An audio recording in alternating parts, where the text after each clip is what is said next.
The NWA has come to Chicago. It's Abe Kanan. Special guest. There he is, Billy Corgan. Thank you, Billy. I'm alive. It's unbelievable. I've worked like 28 days in a row. So Where you said you're in a recording studio? Where are you? I'm in Nashville, Tennessee. We've been recording down here. Mostly we come down here to do drums. And I've been in here for, I think, 7 days straight. And then before that, I worked 18 days in a row to get ready for this.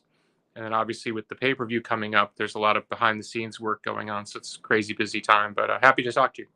And you're there doing new Pumpkins music, or you're doing some of your solo music? Yeah, no, we're releasing, this 33 song album is just about to come out. It's been coming out in pieces, but the physical product's just about to come out. And then while that's coming out currently, we're in the studio making what would be the next Pumpkins album. Oh my God, this is great.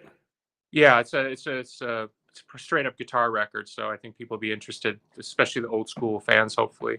It's been a while since we did a straight up rock record. So. And I've talked to you many times before, and I'm gonna get to the NWA in 2 seconds, but you're one of the greatest guitarists of all time. And you don't get the credit. You were talking about how you played with Eddie Van Halen and stuff, or you met him for that Guitar World interview or whatever it was.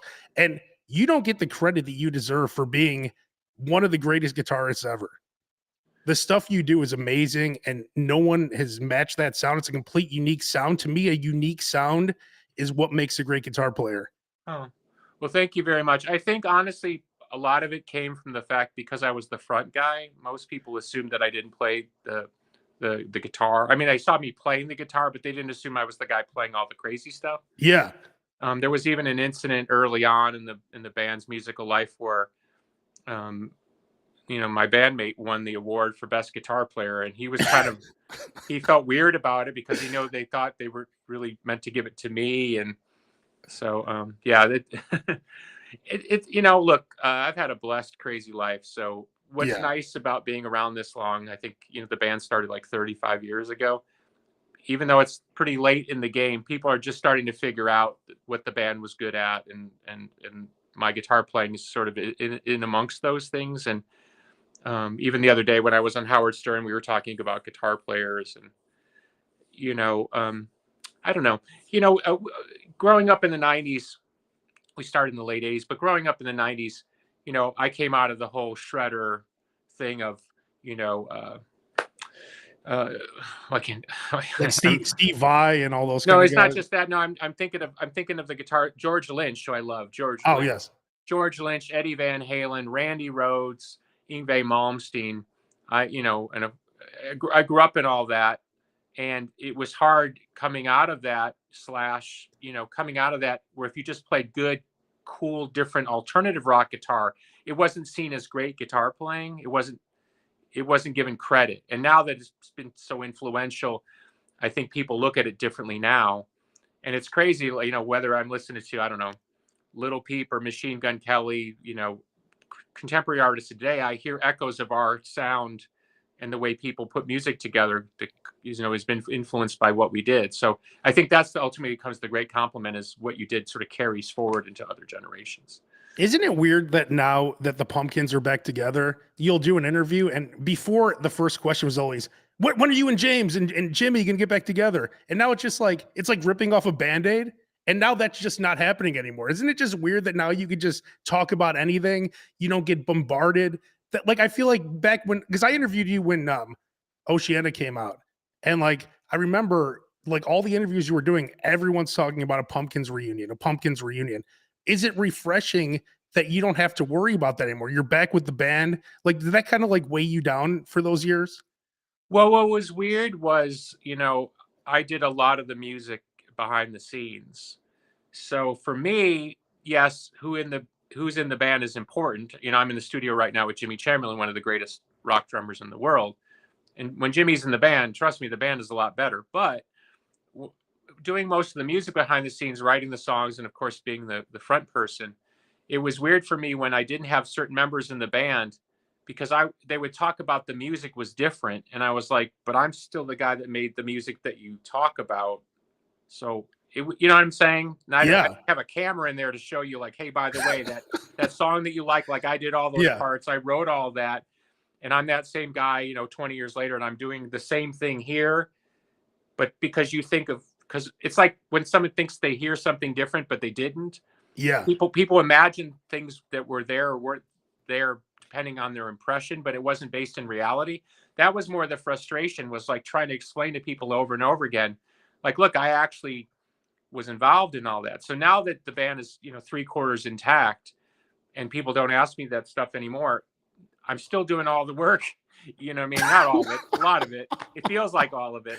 Yeah. I'm still doing a lot of the work, and now it's like people go, "Oh yeah, the band is back," and it's like, yeah, but it's the same. Anyway, you get the point. I'm belaboring it, but yeah, no, it's just great to have you guys back making all this new music. But let's talk about the NWA, because NWA is in Chicago, Highland Park. You have 3 events. There's so much to talk about. Do you want to just go over? So you have the book signing, which is sold out. That's on Thursday.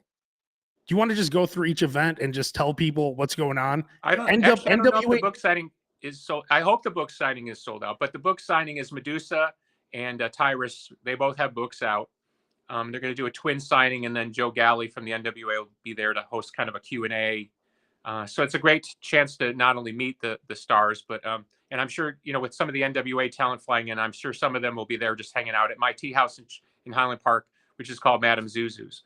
And then the next night, that's when we do our pay-per-view, the 312 pay-per-view. Even though we're in the 847, I thought 312 made sense because Chicago. That's where I was born, in the 312. And we were all 312 back in the day. We were all 312, and then they switched it up. Like, I used to be 312 also, and they made it 773. For a while, I was 630. Yeah, remember those times. Yeah.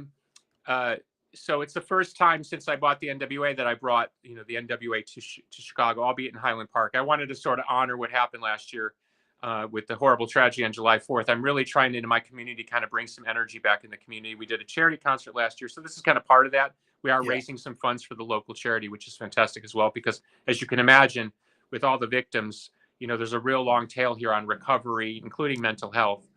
And then I'm sorry if you can hear the drums. Oh yeah, is that Jimmy? Yeah, it's Jimmy Chamberlain. He's just down there somewhere. That's awesome. And then yeah, I guess he doesn't know I'm doing an interview. Yeah, it's okay. We don't mind it. And then the next day, on Saturday, the 8th, we're doing a twin TV taping. I think 2 o'clock and 6 o'clock. I think the 2 o'clock's pretty much sold out. There's a few tickets left for the nighttime one.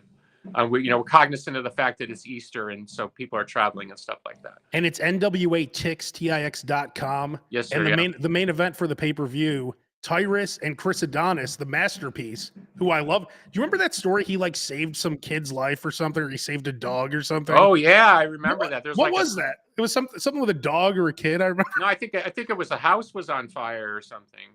Yeah, and I know that there was something was on fire, and he had to remove a bush, and it might have been a dog. I don't remember, but if anybody wants to look, there's a YouTube clip of him on the local news talking about it. Yeah. Chris has been pushing for a long time for a top tier title opportunity. He was a tag champion for a long time with Tom Latimer, and they had a good run there. But as a single star, I think he really feels he's coming to the best part of his wrestling career. So he's been pushing for a long time for this opportunity, and I really like the matchup with him and Tyrus. They're diametrically opposed personalities. And, the great equalizer with Chris always is the master lock. Oh, yes. Could Tyrus get out of the master lock? Could he get the master lock on Tyrus? Only one person's ever gotten out of the master lock, and he, of course, is a WWE Hall of Famer.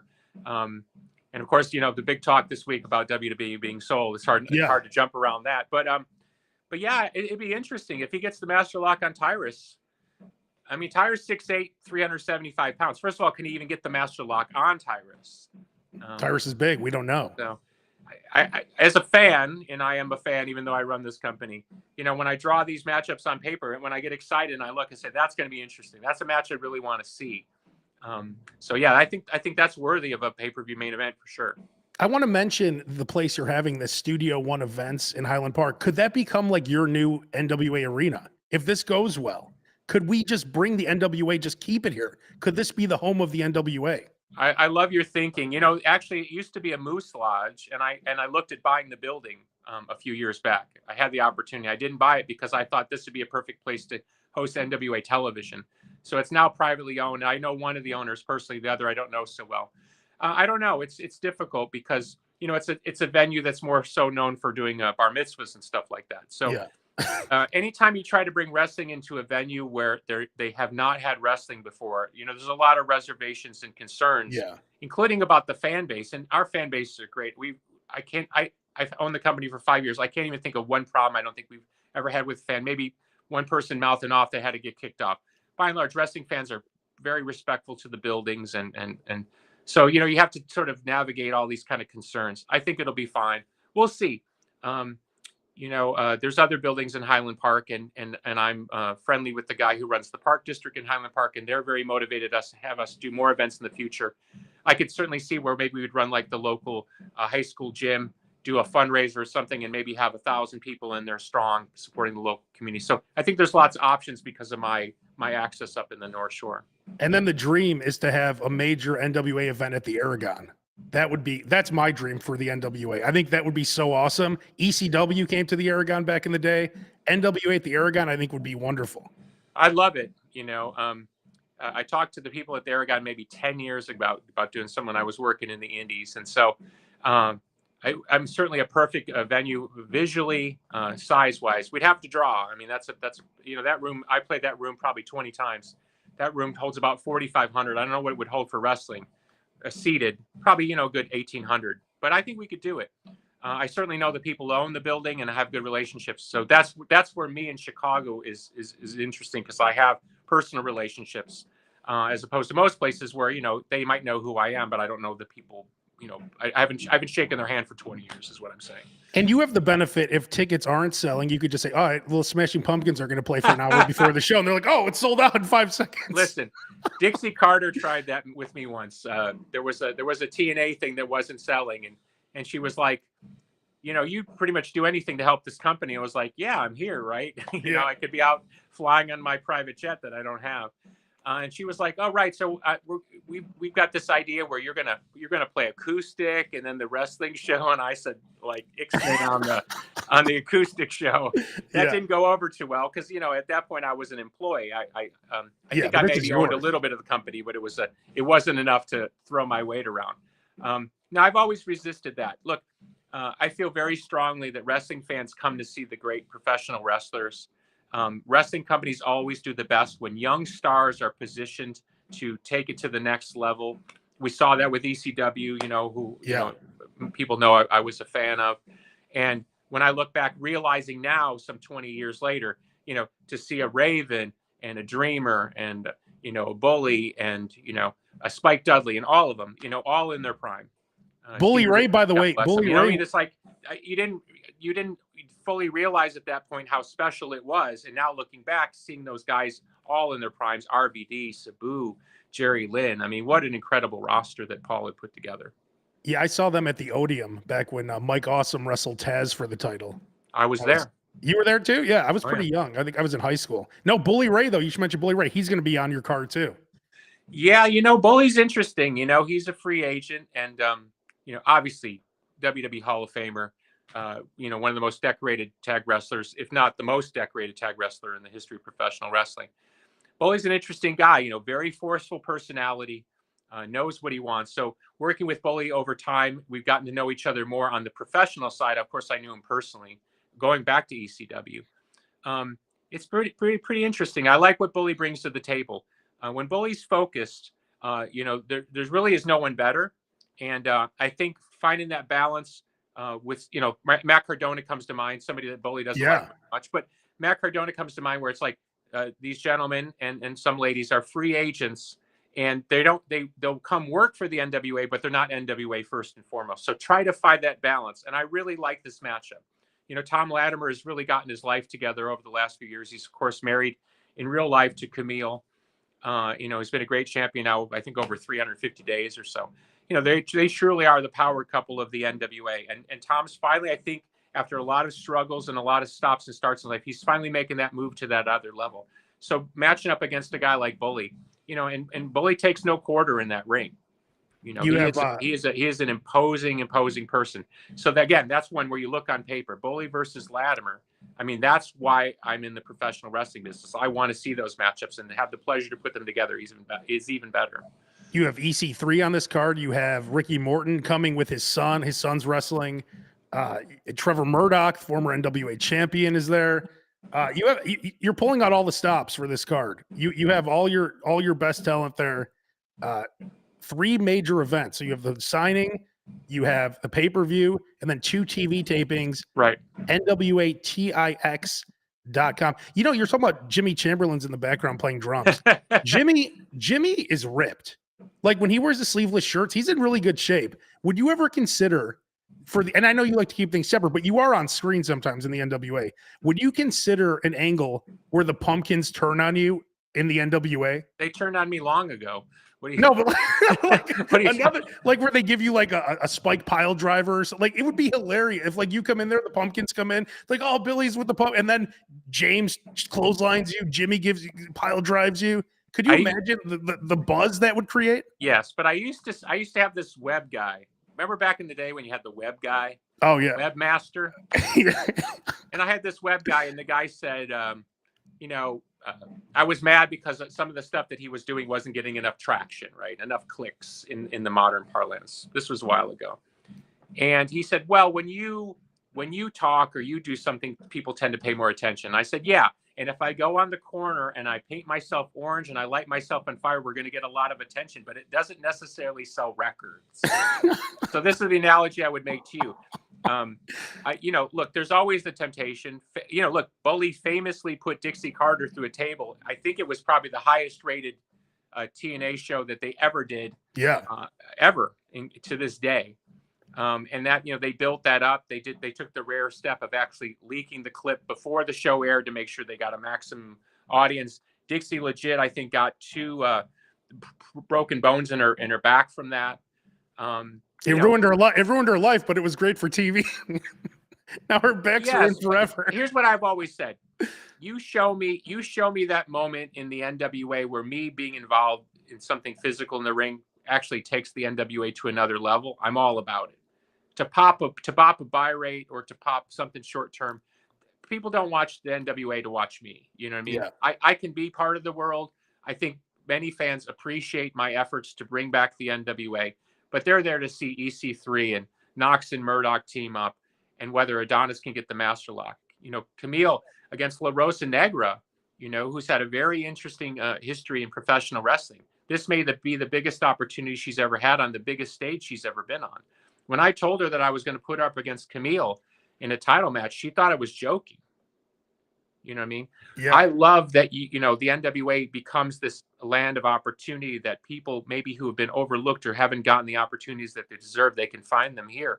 And, that's why you put them on the stage. I always say this about Camille. Camille shines brightest when the lights are brightest. The bigger the matchup, the bigger the opponent. I mean size, just the bigger the moment. Camille's a gamer, and I think that has a lot to do with her basically being a Division I athlete. I think she knows how to be in a big game. La Rosa Negra, is she going to be out of her depth? Or is this the moment she's been waiting her whole life for? That's the kind of compelling thing that I look for as a promoter.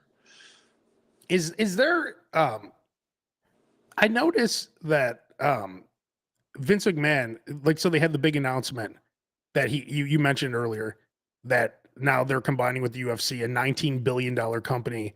Do you think this is bad for WWE that Vince is back involved? I think that's a tough question. I understand it from a kind of a social angle, and it's hard to wade into that because there's no good answer, right? But let's look at it strictly from a business point of view, okay? Just strictly business, which is hard to do. Yeah. One of the biggest entertainment brands in the world, which is Endeavor, run by Ari Fleischer, who, that's a serious group of people over there. I used to work on some level under Ari Fleischer when I was at Ari Emanuel, right? Ari Emanuel, sorry. Yeah. I'm confusing if it's for the former press secretary for one of the presidents. Oh, yeah. Sorry, Ari Emanuel. That's serious people over there. And like I said, I used to work in an organization on some level of the music under Ari's world. These are serious people. We're talking about billions of dollars. These things are vetted by lawyers and, a team of press people and stuff like that. I'm not saying that because they sign off on something that makes it okay. But what I'm saying is That's what those people do. They work at a higher pay grade. They deal with a different set of dynamics. I'm a public person. I've been a public person for over 30 years. I'm fully aware of the dynamics of public life if you say or do or intimate the wrong thing. And at the end of the day, fans should judge someone on whatever merits that they deem. There are people who disagree with who I have working for the NWA, and that, you know, I have to make certain assessments.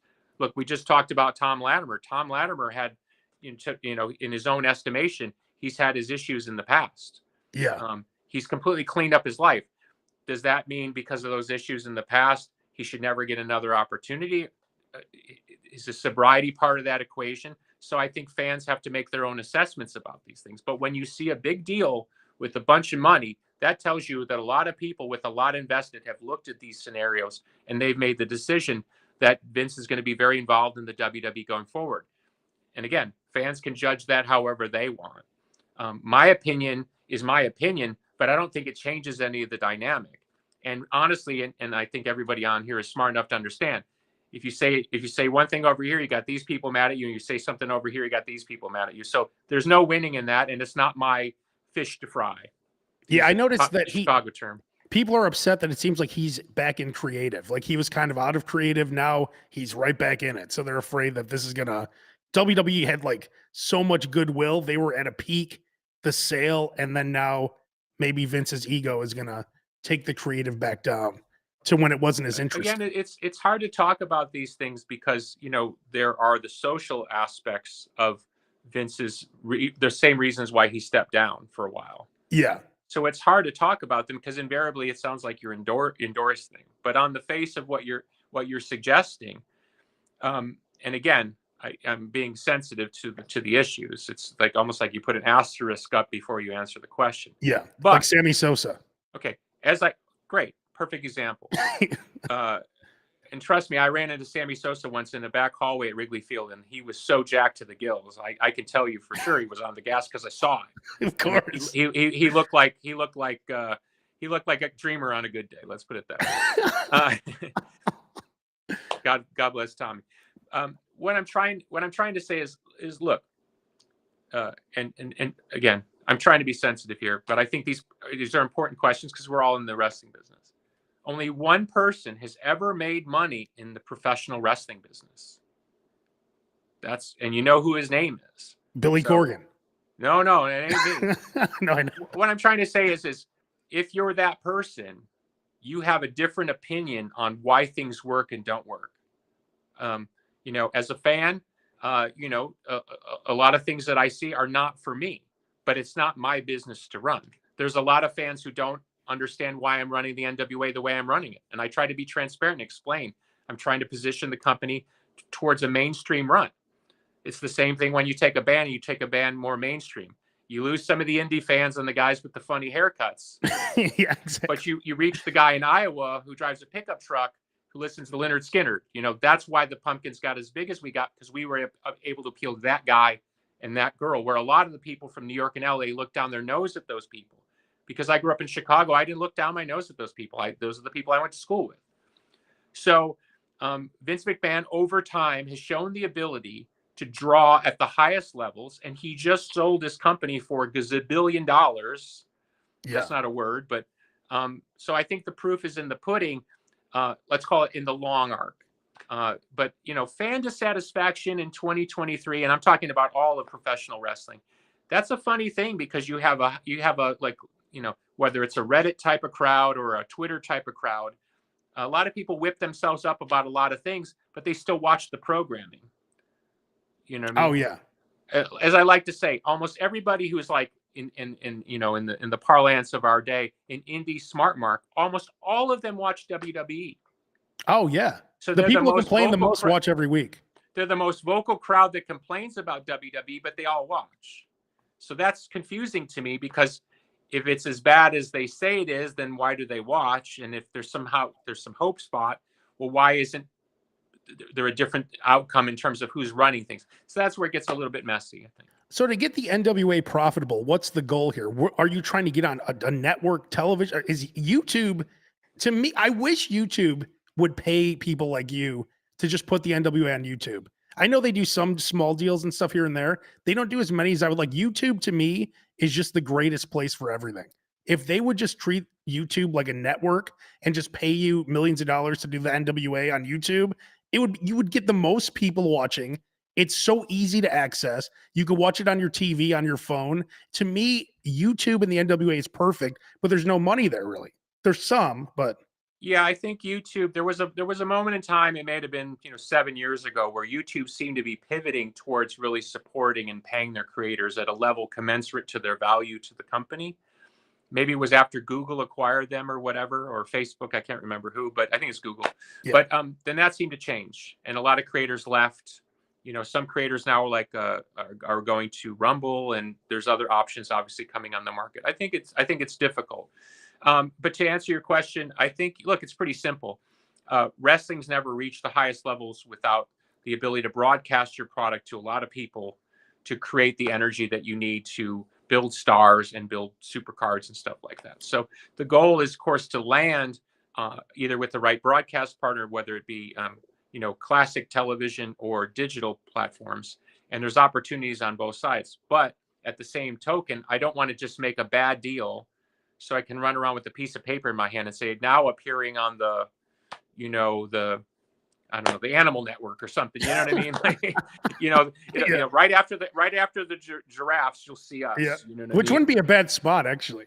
That's Hey, it's not a bad network. trust me, there are days I take it, but look, I'm serious about rebuilding the company, and I think it's very hard for people to understand that I'm in a unique situation where you have a historic brand, great.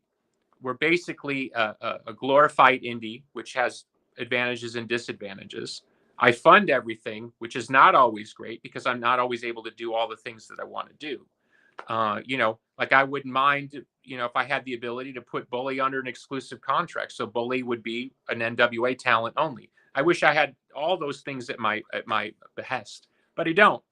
So, and then of course there's me in the world where when I'm in a meeting with an executive in LA, they don't know wrestling. They don't know anybody who works for the NWA other than maybe Tyrus because they saw him on his other gig. Yeah. But they know me, and they're trying to understand what is it this thing you're doing, and we get it's from 1948, but how does it apply to today? So it's like there's a lot of pluses and minuses within the NWA in terms of opportunity, and if I can properly line those forces up, I think the NWA will rise quite quickly. I think we've shown the ability to wrestle at a very high level, put on very quality shows for an economical rate, which is much better than I would say most of our competition. Because their institutional approach is a little bit different than mine, and it's not bad, but it's more about, to my thinking, with an old way of doing business in the wrestling business. In my mind, I'm very 21st or 22nd minded about where the NWA can go. If I get there, then everybody will look and go, okay, now I understand why he did what he did. In the moment, it probably seems confusing. It's like, why are you giving your product away mostly for free on YouTube? Are you really building an audience? Does that convert to fight and all those things which are readily, apparent? I think that's smart to give it away on YouTube. That's the only way to build an audience. I mean, Well, you're getting 20 times the people than you would anywhere else. Yeah, I mean, look, we enjoyed being on Fight behind the paywall, but it was very difficult to build that audience to that other level. And then there would be times where we were really hot, we were running a great product, and people just weren't seeing it. So you get to that point of like, is it better that people see the product and then they want to watch the pay-per-views? Or is it better very few people are watching the television product, then you kind of cross your fingers when the pay-per-view comes, even though nobody knows what the angles are. And you end up running more like special event cards, which draw people on a piece of paper like, oh, I want to see that matchup without no concept of angle or storyline. And we're a very storyline-driven company. And when you look at it too, you're getting 80, 90, 100, 100 and something thousand views on each episode, like hundreds of thousands of views on some of them. Like that's a lot of people. That's a lot more than a lot of shows on TV. People don't really take that into account. Yeah, I think what I would say to anybody who's interested in this type of stuff is and I had this experience with my band. Building a brand is not always about the number in front of you. It's more about how people feel about the brand, and then whether or not that converts to a larger scale when you get there. So we built a reputation, the Smashing Pumpkins, where when we crossed the threshold to MTV, we had a rep that leaned into the success that followed. And that's what I want for the NWA. I want the history of the NWA, the reputation of the NWA, the differentiation in the wrestling product and the way we do what we do. So when things do click in, it'll be like, oh, now this makes total sense. Like it should go from like 20 miles an hour to 60 overnight. Yeah. And It's frustrating sometimes to only go 20 miles an hour, you know. And there's a temptation sometimes, and of course we see it with other promoters in the business, where you just want to pour money like gasoline because you want to get that energy going. But I only believe in sustainable energy. So I hope anybody who's paid attention to the NWA understands that most of the energy that I built is sustainable. The NWA is very consistent, which, you know, if you really think about it, is hard to do. And for this show in Highland Park, when we're doing television on Saturday, I think we have something like 70 wrestlers in the building. That's a lot of talent. That's a lot of trust. That's a lot of moving pieces, but I'm totally committed to putting on a very high quality wrestling product. You know, when I was doing the list for Crockett Cup, which we're probably going to do here in early June, I think we have something like 18 tag teams just in-house in the NWA. When I did the Crockett Cup years ago, you know, when we brought in teams from other promotions, I mean, there was maybe 4 or 5 teams in-house in the NWA. So just my commitment to tag team wrestling alone speaks for itself. And that's why you're doing the World is a Vampire tour, to pay for all this, right? No, that loses money too. Not for the Pumpkins. That's the NWA. It's still very much a marketing exercise. Yeah. Look, the opportunity to face AAA in Mexico City in front of 30,000 people, that was just impossible to pass up. Yeah. And, I think AAA has broadcast their end of it. We now have the tapes, and now we're going to put commentary over in English, and then we're going to broadcast very soon our end of the Mexico shows, which was fantastic. AAA filmed it. That's a really unique opportunity. Trust me, I'm not in that type of opportunity to make money. That's to say, look, this is what the NWA can do. I can bring the NWA to places that nobody. I mean, the day in Mexico City, I kind of looked in the mirror and thought, there's probably only one person on the planet that could pull off what we're pulling off right now. Yeah. And I don't mean, you know, a promotion versus a promotion. To have a true rock festival with 30,000 people, and I would argue a good 20,000 plus were not wrestling people, to have them around a wrestling ring, watching professional wrestling at a very high level, being properly positioned, marketed, and the wrestling was, you know, respectfully done, where a common fan who doesn't like wrestling would go, oh, there's something happening here. It wouldn't be presented this way. That's very valuable. That goes beyond the NWA, and it goes even beyond AAA. And I'm proud to be able to bring those opportunities. And so that's where the positioning part comes in. I remember I was watching a Smashing Pumpkins concert on like Access TV, and then out of nowhere, you started wrestling La Parka. Do you remember that? Oh no, trust me, La Parka gave me a mask after that. He gave me that mask. And Hernandez was in that. Yeah, that was an interesting thing. Anyway, I got to go back to work soon. All right, cool. All right, I'll let last thing, really quick. I noticed there's no Chicago date on the World's a Vampire tour. Does that mean you're playing Riot Fest? No, we're not playing Riot Fest. Oh, well, is there going to be a date? There's no date.